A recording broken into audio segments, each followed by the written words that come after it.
Hello everyone. Up to this point we have been looking at special cases of multiplication. Multiplying numbers close to base 10, 100 and 1000 are just some of the examples we have seen in earlier videos. But is there a generic method that can be applied across all cases of multiplication and not just certain bases? If there is such a method, is it faster than the conventional methods taught in schools? Finally, if such a method exists, is it easy to learn? The answer to all the above questions is yes.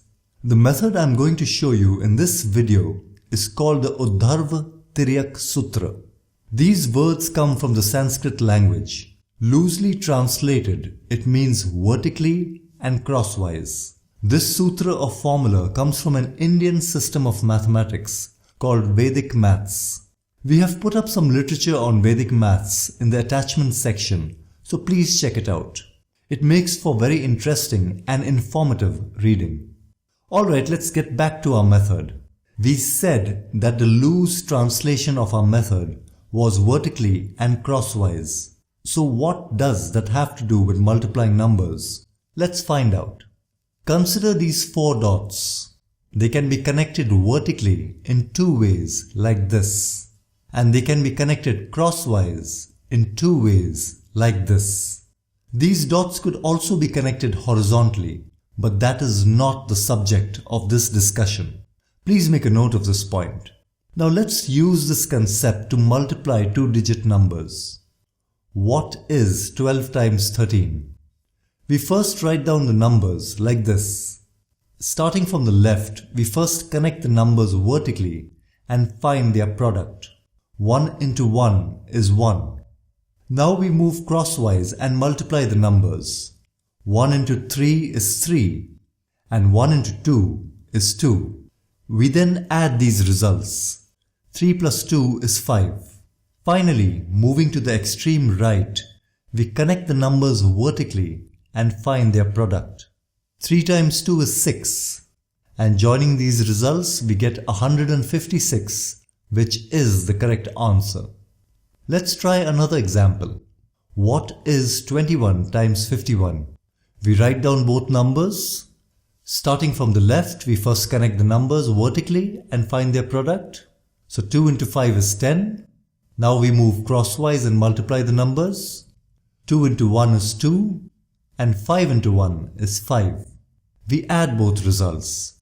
2 plus 5 is 7. Finally, moving to the extreme right, we connect the numbers vertically and find their product. 1 into 1 is 1. And joining our numbers, we get 1071, which is our final answer. But is this correct? Let's quickly find out.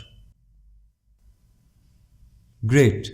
Now let's raise the bar and look at a more complex example. What is 37 times 33?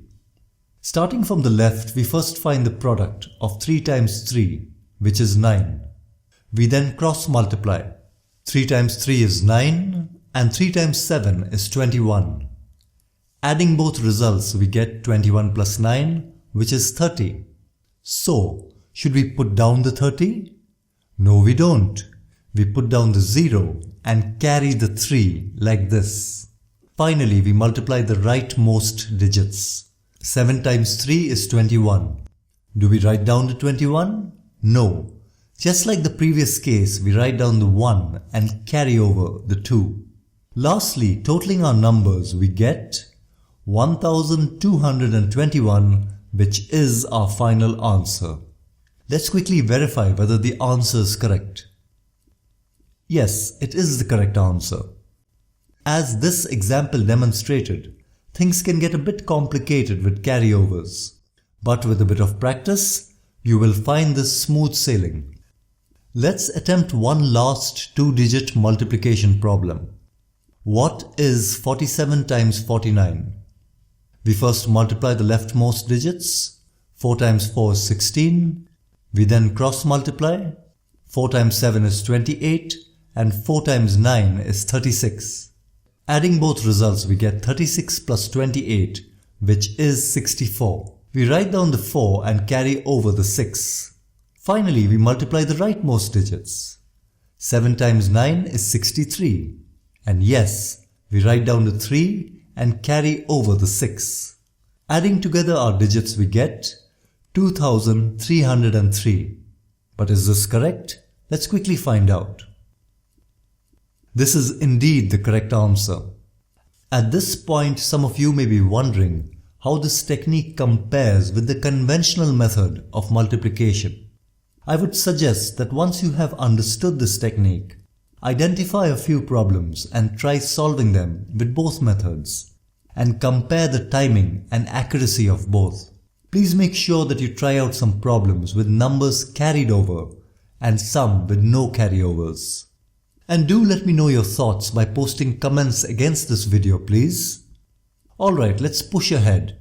So far, all our examples have focused on 2-digit multiplication. Can we use this method to multiply 3-digit numbers? For example, can we find the result of 763 times 321? Yes, you can. The solution is a bit tougher than what we have seen so far, but easier than the conventional method. But let's take a step back and see what our method means once again. It means vertically and crosswise. Now let's focus on these 6 dots. How can we connect them vertically and crosswise? Here are the many ways you can do so.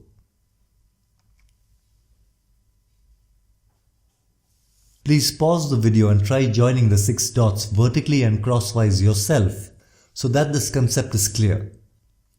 Alright, let's apply this logic to a multiplication problem.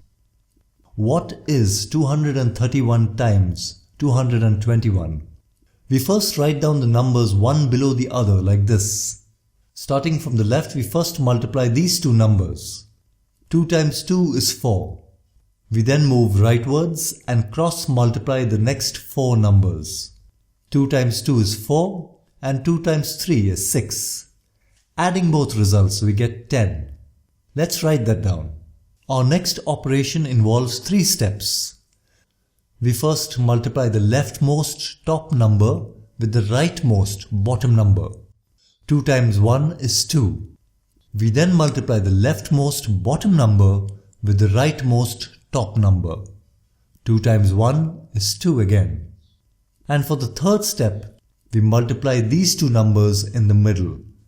3 times 2 is 6, and adding all numbers we get 2 plus 1 plus 6, which is 10. Let's write this down. Now we cross multiply these 4 digits on the right. 3 times 1 is 3 and 2 times 1 is 2, and adding these results we get 5. Finally, we multiply the last 2 digits. 1 times 1 is 1. Let's write this down. Our final answer is 51,051. But is it correct? Let's quickly find out. Yes, it is the correct answer. Now some of you may have noted that we have 2 levels of results which we added to get our final answer. But if we use the conventional way, we would have 3 levels. So this brings us to the end of the session. At the cost of repeating myself, please do practice this method a few times. Once you grasp the concept, it's really fast. The Urdhva Tiryak Sutra, the subject of this video, is a generic way of multiplying numbers. I hope it helps you solve problems faster and more accurately. Thanks a lot.